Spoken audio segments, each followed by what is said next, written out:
বাংলাদেশের বিভিন্ন গণমাধ্যম বা বিভিন্ন জায়গা থেকে আমরা বিভিন্ন থ্রেট পাচ্ছি যে বিগত ফ্যাসিস্ট সরকারের লোকজন দেশে একটা বিশৃঙ্খলা সৃষ্টির জন্য পায়তারা করতেছে। এর ধারাবাহিকতায় আমরা যাতে বহপুরের আইন শৃঙ্খলা পরিস্থিতি স্বাভাবিক থাকে সেই লক্ষ্যে আমরা উপজেলা প্রশাসন, সেনাবাহিনী সহ আমরা থানা পুলিশ প্রশাসন, বাংলাদেশ পুলিশ সহ আমরা একটা যৌথ মহড়ার আয়োজন করেছি। আমরা জানান দিতে চাই যে আমরা মানে কোনো বিশৃঙ্খলা যাতে কেউ ঘটতে না পারে তার বিরুদ্ধে আমরা সোচ্চার আছি। আমরা আজকে যে শোডাউনটা করব, আমরা এই শোডাউন অব্যাহত রাখবো। আমরা যাতে বহপুরবাসী ভালো থাকে, শান্তিতে থাকে, সেইভাবে আমরা এগিয়ে যাচ্ছি।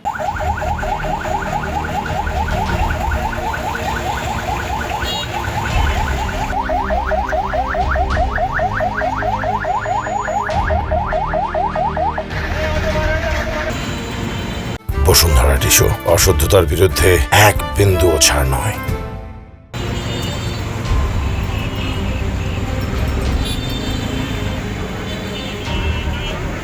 আগামীকালকে আমাদের যে 5ই আগস্টকে কেন্দ্র করে মানে একটা মহল চাচ্ছে যেটা অস্থিতিশীল একটা পরিবেশ সৃষ্টি করার জন্য, বিশৃঙ্খলা সৃষ্টি করার জন্য এবং আইন শৃঙ্খলা পরিস্থিতি অবনমিত করার জন্য।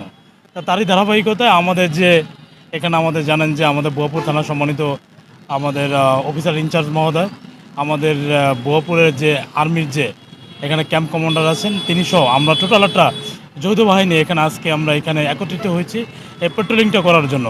এর মাধ্যমে আমরা বহপুরবাসীকে জানাতে চাই যে আমরা আইন শৃঙ্খলা রক্ষার জন্য আমরা সকলে ঐক্যবদ্ধভাবে একই সাথে আমরা কাজ করে যাচ্ছি এবং এখানে কোনো ধরনের যাতে কোনো প্রকার অপ্রীতিকর ঘটনা না ঘটে তার জন্য আমরা সোচ্চার আছি এবং আমাদের এই অভিযান আমাদের সবসময় এরকম অব্যাহত থাকবে। ধন্যবাদ।